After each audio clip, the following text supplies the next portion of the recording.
Shalom saudara yang dikasih Tuhan, apa kabar saudara di hari ini? Senang saya Jessica Abraham dapat kembali mengajak saudara untuk sama-sama merenungkan firman Tuhan. Satu topik yang sangat penting bagi kita yang hidup di tengah zaman teknologi ini. Karena hari ini kita akan sama-sama merenungkan tentang Artificial Intelligence atau AI. Apakah AI adalah berhala digital dalam kehidupan kita? Mari kita sama-sama renungkan firman ini sehingga firman ini menjadi arahan bagi kita untuk bisa hidup berhikmat di tengah zaman ini. Mungkin beberapa dari saudara sudah menyadari bahwa di akhir-akhir ini penipuan yang terjadi semakin hari semakin canggih. Dulu kita ingat ada orang yang melakukan penipuan di telepon atau di WhatsApp. Pura-pura jadi teman atau kerabat kita, beri kabar, ada kecelakaan atau ditangkap polisi. Intinya adalah meminta pertolongan agar kita bisa segera mengirimkan uang kepada mereka. Tapi sekarang sudah bukan lagi telepon atau WhatsApp yang digunakan, tetapi video call. Wah, penipu ini sudah mulai berani dan ternyata waktu diangkat, muka dan suara dari orang tersebut benar-benar seperti muka dan suara teman kita. Beberapa waktu yang lalu bahkan saya melihat di sosial media juga ada video yang menunjukkan wajah dan suara yang persis seperti beberapa pemuka agama yang cukup dikenal di Indonesia. Mereka tampaknya menawarkan sebuah program bantuan dana yang meminta orang untuk mengirimkan uang tertentu atau mendaftarkan diri mereka. Padahal itu sama sekali ternyata bukan para pemuka agama ini. Ada pepatah yang dulu berkata, seeing is believing, artinya melihat adalah percaya. Tapi sekarang ternyata dengan teknologi artificial intelligence seperti deepfake yang kita bahas tadi, ternyata seeing sekarang is not believing. Melihat bukan lagi mempercayai. Bahkan ada satu video yang menunjukkan orang yang diduplikasi, di cloning itu ada di sebelahnya. Sementara ketika video call dibuka, seakan-akan orang tersebut ada di tempat yang lain meminta uang dan pertolongan kepada kerabatnya.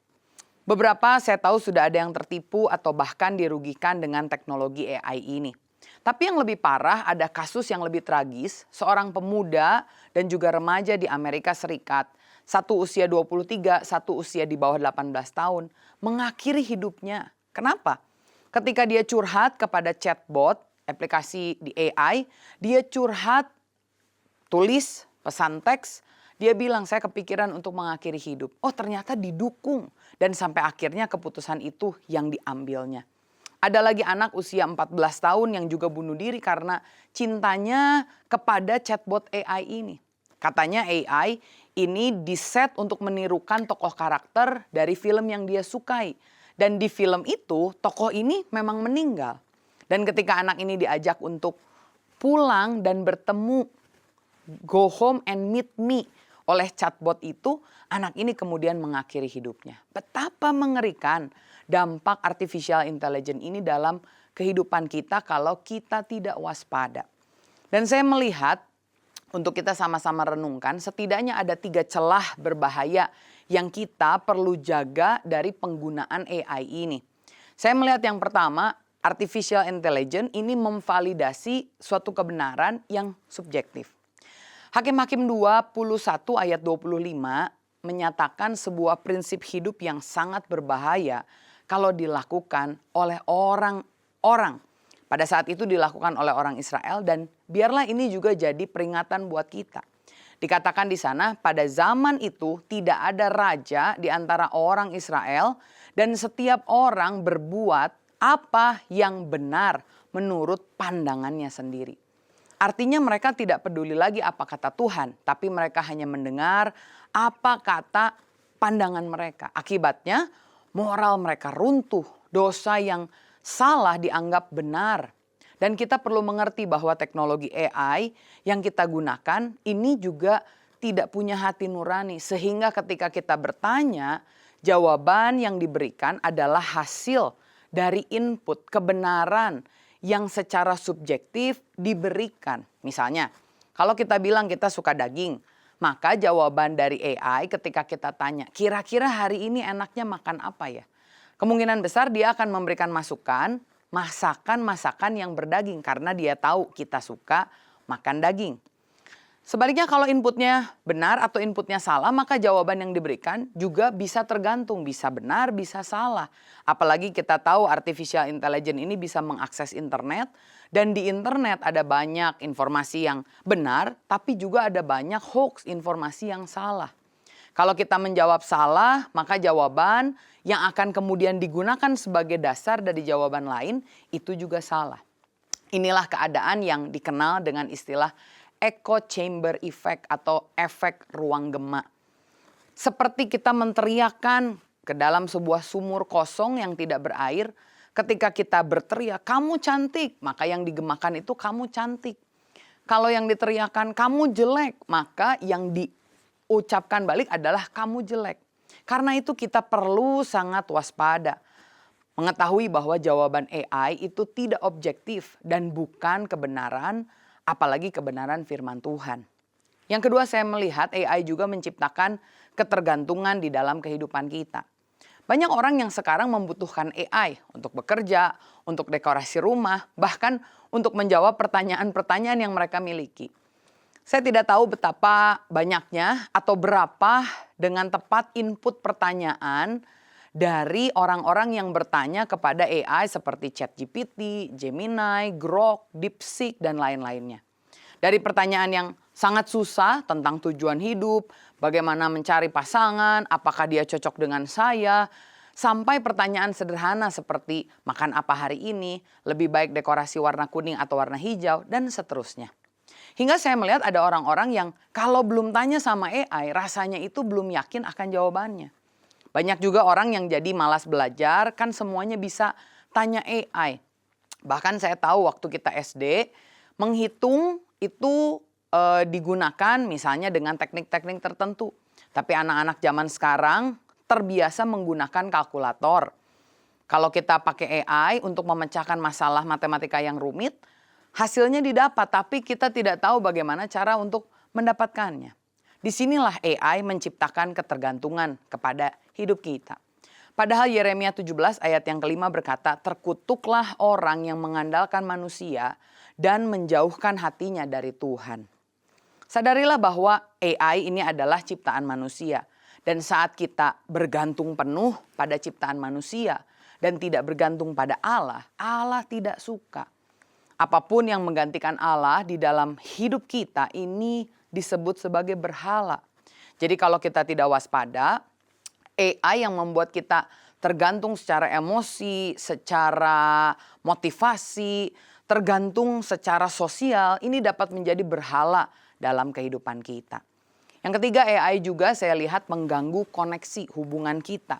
Amsal 27 ayat 17 berkata, "Besi menajamkan besi, manusia menajamkan sesamanya." Sayangnya karena banyak orang sekarang lebih senang berhubungan dengan benda mati, dengan program atau dengan artificial intelligence, maka efek besi menajamkan besi tadi itu jadi terhindari. AI itu selalu hadir di tangan kita. AI tidak pernah menghakimi karena efek echo chamber tadi.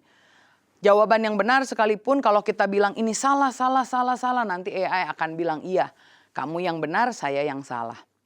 AI juga tidak bisa marah. Dan inilah yang membuat manusia jadi malas berhubungan dengan orang lain. Saya lihat makin banyak orang pada zaman ini tidak lagi suka bergaul. Apalagi di negara yang tinggi teknologinya seperti Jepang, Amerika. Orang-orang ini mulai berpacaran dengan AI. Saya tahu ada aplikasi seperti kekasih yang bisa di-set untuk chat di waktu-waktu tertentu. Padahal itu sebetulnya AI. Karena mungkin kalau berhubungan dengan orang ada resiko untuk terluka. Kalau pacaran dengan manusia takut diselingkuhi, nanti bertengkar dan lain-lain. Kalau dengan AI semuanya bisa di-set oleh program dan dirasa aman. Padahal saudara, semenjak Tuhan menciptakan manusia, dia sudah berkata, Kejadian 2 ayat 18, "Tidak baik kalau manusia itu sendiri saja. Pada hakikatnya manusia membutuhkan sesamanya. Karena itulah Allah menciptakan Hawa dan untuk berpasangan dengan Adam." Potensi gesekan dengan orang lain ini tidak seharusnya menjadi penghalang untuk orang berhubungan dengan orang lain dan memilih AI. Belum lagi koneksi dengan Tuhan. Orang yang lebih banyak bertanya pada AI yang selalu memberikan jawaban instan, cenderung malas berdoa karena kalau doa itu Tuhan jawabnya lama, kadang tidak sesuai dengan waktu kita. Keberadaan AI ini sebetulnya saya lihat sudah tercakup dalam nubuatan akhir zaman yang ada di Alkitab. Di dalam kitab Daniel misalnya dikatakan bahwa pada hari-hari akhir pengetahuan manusia akan bertambah-tambah. Belum lagi di 2 Timotius 4 ayat 3-4 dikatakan bahwa orang pada akhir zaman lebih suka dongeng daripada kebenaran. Apa yang lebih baik daripada AI sebagai mesin dongeng buat kita yang pernah diciptakan? Dia bisa menciptakan suatu kenyataan alternatif yang membuat kita merasa nyaman akan pandangan kita sendiri dan yang dapat membawa kita masuk ke dalam jerat dosa. Karena itu kita perlu mengenal kebenaran firman agar tidak terjerumus dalam kebenaran subjektif, ketergantungan, dan hubungan yang rusak antara manusia dengan manusia atau manusia dengan Tuhan akibat AI. Ada 3 langkah praktis yang kita bisa pelajari hari ini untuk mengatasi hal tersebut. Yang pertama, mari kita belajar sadar. Efesus 5 ayat 15 berkata, "Karena itu perhatikanlah dengan seksama bagaimana kamu hidup. Janganlah seperti orang bebal tetapi seperti orang arif." Ingat saudara bahwa kita ini sudah ada di akhir dari akhir zaman. Karena itu penyelewengan, penyimpangan, penyesatan ini makin luar biasa. Karena itu marilah kita menggunakan AI dengan kesadaran penuh akan adanya hal ini. Saya tidak bilang bahwa saudara tidak boleh pakai AI sama sekali. Karena saya tahu beberapa waktu ke depan lapangan pekerjaan akan banyak menggunakan AI. Jadi kita juga harus mengusahakan untuk bisa menggunakannya.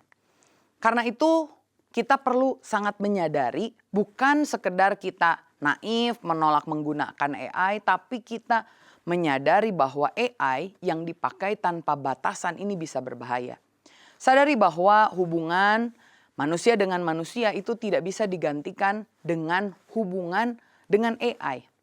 Misalnya, belajarlah mulai dari sekarang berani mengemukakan pendapat, berhubungan dengan manusia walaupun ada resiko ditolak, dikoreksi, resiko terluka. Jangan hanya sekedar memilih AI untuk curhat karena nyaman. Kemudian juga belajar untuk baca firman dan rindu untuk kembali menguasainya dengan baik. Bukan hanya sekedar tulis prompt, tanya AI lalu dapat jawaban. Tapi saudara harus bermeditasi, merenungkan firman Tuhan. Firman Tuhan dikunyah, masuk dalam hati. Sehingga ketika saudara menghadapi satu situasi, saudara bukan sibuk tanya AI. Merokok boleh tidak ya? Ditato boleh tidak ya? Bepergian dengan pasangan yang belum menikah ke tempat liburan bersama boleh enggak ya? Ketika saudara menaruh firman saudara di dalam hati, bukan di dalam AI, disitulah firman mengarahkan hidup saudara. Alarm saudara jadi jalan ketika menemukan situasi-situasi di mana saudara harus ambil keputusan. Sadari langkah yang pertama. Yang kedua, untuk mencegah jerat dari AI ini kita perlu belajar selektif. 1 Tesalonika 5 ayat 21 berkata, "Ujilah segala sesuatu dan peganglah yang baik." Artinya saudara jangan membiarkan algoritma data itu membentuk pola pikir dan emosi kita tanpa kita sadari. Ketahuilah bahwa kita ini diciptakan untuk menjadi serupa dan segambar dengan Allah, imago Dei. Bukan serupa dan segambar dengan data dan algoritma semata. Ada istilah muncul yang baru, imago data. Bukan lagi imago Dei. Jadi kita diarahkan untuk serupa dengan dunia dari data-data yang mereka kumpulkan. Karena itu belajar untuk jaga hati, waspadai arahan-arahan, masukan-masukan yang tidak sesuai dengan firman Tuhan. Lakukanlah tes Berea. Tes ini diajarkan oleh Alkitab di kitab Kisah Para Rasul. Misalnya, kalau ada nasihat, terima tapi bandingkan dengan firman. Kalau ada pandangan moral, uji dengan karakter Allah. Kalau ada motivasi, cek apakah ini selaras dengan Injil atau tidak. Selain selektif akan jawaban, saya juga mendorong saudara untuk selektif menggunakan jenis AI yang digunakan. Sebab beberapa teknologi AI ini mempermudah kita untuk melakukan dosa. Contohnya dengan prompt kita bisa minta AI membuat video atau gambar yang seharusnya tidak kita lihat. Hati-hati saudara, ingat firman Tuhan, peganglah nilai-nilai kebenaran yang baik. Dan jaga hati kita agar teknologi tidak menjerumuskan kita untuk hidup dalam dosa. Yang pertama sadar, yang kedua selektif, yang ketiga yang terakhir setia. Matius 6 ayat 33 mengingatkan kita, dikatakan carilah dulu kerajaan Allah dan kebenarannya. Saya tahu banyak strategi yang AI bisa berikan kepada kita.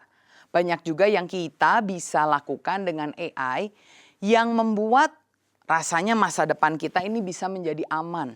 Kita mempersiapkan diri dengan baik, upgrade skill, jadi tahu banyak AI bagaimana melakukan menggunakannya. Itu semua baik, tapi ingat saudara, utamakanlah Tuhan dan kebenarannya. Biarlah takut akan Tuhan dan kebenaran yang ada dalam hati kita mengarahkan kita. Seringkali teknologi AI itu menjawab dengan instan. Sehingga kalau kita lihat dia itu menempatkan efisiensi di atas semuanya. Tanpa memperhitungkan kesetiaan sama sekali. Lebih baik lakukan ini atau lakukan itu. Dia akan jawab dengan mementingkan mana yang menciptakan benefit, efisiensi dengan lebih baik. Kadang mengabaikan nilai-nilai firman. Padahal sekali lagi Allah ingin untuk kita belajar setia. Ketika Allah bertemu dengan kita, Allah ketika dia suka dia akan bilang engkau adalah hambaku yang baik dan setia. Artinya kita belajar untuk tidak mudah mengambil jalan pintas. Tapi kita belajar setia terhadap proses yang Tuhan sedang kerjakan. Saudara, artificial intelligence adalah alat yang luar biasa jika kita sadar, kita selektif dan kita setia. Sehingga AI ini bisa digunakan dengan cara yang tepat. Saudara mungkin sudah dengar proyek yang sedang dibuat yaitu The Journey Discovery Center. Di mana kita mau ada tempat yang membuat kisah Alkitab itu menjadi seperti hidup. Terutama ini ditujukan untuk anak-anak yang masih muda, yang mungkin sudah tidak terlalu lagi gemar membaca. Oh yang ngomong-ngomong, untuk anak-anak muda tidak suka baca, kemudian juga perhatiannya itu berkurang. Salah satunya juga karena teknologi. Tapi kita mau gunakan agar tempat ini bisa menggunakan teknologi, menggunakan AI untuk dapat memvisualisasikan, mendapatkan ketertarikan agar kisah Alkitab ini lebih mudah untuk dipahami. Agar anak-anak muda itu lebih antusias untuk tahu firman Tuhan. Tentu kita akan pakai AI ini untuk membuat pembelajaran Alkitab itu dirasakan secara imersif. Nah ini kan sesuatu yang luar biasa dan tidak bisa dilakukan pada masa-masa yang lalu. Karena itu kita bersyukur sekarang gedungnya sudah selesai, tapi tentu tempatnya belum jadi. Mari saudara, saya undang kalau saudara rindu untuk berdampak menggunakan teknologi untuk kerajaan Allah, saudara bisa terlibat dalam dukungan doa, dukungan dana, atau saudara punya skill, kemampuan di bidang AI, di bidang teknologi untuk mempercantik tempat ini agar anak-anak jadi lebih antusias belajar firman. Saudara bisa ikut terlibat. Kita berdoa agar terus di tengah situasi zaman di mana teknologi digunakan untuk hal-hal yang buruk, kita bisa menggunakannya untuk hal-hal yang baik. Saya tahu teknologi AI juga menolong beberapa rekan organisasi untuk menerjemahkan Alkitab dalam bahasa-bahasa dengan lebih cepat. Kalau dulu satu bahasa itu setidaknya butuh 20 tahun untuk dipelajari, kemudian diterjemahkan satu Alkitab selesai. Tapi sekarang dengan teknologi AI, saya dengar kurang dari 2 tahun itu bisa diselesaikan. Penyebarannya juga jadi dipercepat. Tentu saudara lihat, teknologi bisa digunakan dengan baik. Tapi ingat saudara, nasihat pesan dari Rasul Paulus di dalam kitab 1 Korintus 6 ayat 12. Segala sesuatu halal bagiku, tapi bukan semuanya berguna. Segala sesuatu halal bagiku, tetapi aku tidak membiarkan diriku diperhamba oleh suatu apapun. Karena itu belajar, sadar, selektif, dan setia saat menggunakan artificial intelligence.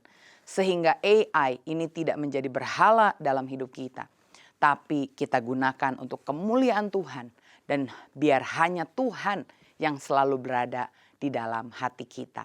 Amin. Kiranya firman ini mengarahkan dan menguatkan setiap saudara. Saya dukung kalau ada anak-anak muda yang sering pakai AI, ada rekan-rekan yang juga menggunakan AI, orang tua yang punya anak, saudara boleh share video khotbah ini sehingga juga bisa menjadi perenungan bagi kehidupan mereka. Mari kita sama-sama tundukkan kepala, kita mau berdoa. Bapa, kami mengucap syukur buat hari ini kami telah belajar diingatkan betapa kami hidup di akhir zaman. Dengan segala teknologi yang bertambah maju, biarlah hati kami tidak memiliki berhala yang lain. Hati kami hanya ada Tuhan Yesus di dalamnya. Mampukanlah kami Tuhan untuk menyadari dengan Roh Kudus, mengingatkan kami akan hal-hal yang kami perlu persiapkan, hal-hal yang kami perlu tahu sehingga kami tidak terlena, terjerumus ke dalam AI dengan tanpa batasan. Tapi kami mau selektif belajar untuk tahu mana yang boleh digunakan dan mana yang tidak. Karena kami menaruh firman-Mu dalam hati kami. Dan ajarkan kami juga untuk setia mengetahui bahwa hidup kami harus kami pertanggungjawabkan di hadapan Tuhan. Sehingga AI, teknologi apapun yang kami gunakan, biarlah kami gunakan bukan untuk melakukan dosa tapi untuk senjata kebenaran. Urapilah setiap dari kami ya Tuhan, orang tua, anak-anak muda, kami yang menggunakan AI atau hidup di tengah zaman yang memiliki banyak teknologi. Mampukan kami untuk hidup terus selaras dengan kehendak Tuhan. Dan kami tahu kami tidak bisa melakukannya tanpa berkat yang daripada Tuhan. Karena itu kami mintakan berkat yang dari Allah Bapa, kasih sayang dari Tuhan Yesus dan persekutuan yang membawa kami mengetahui apa yang harus kami lakukan bersama dengan Roh Kudus. Menyertai kami mulai dari hari ini sampai selama-lamanya. Hanya di dalam nama Tuhan Yesus Kristus kami berdoa dan mengucap syukur. Haleluya. Amin. Tetap semangat, Tuhan Yesus memberkati.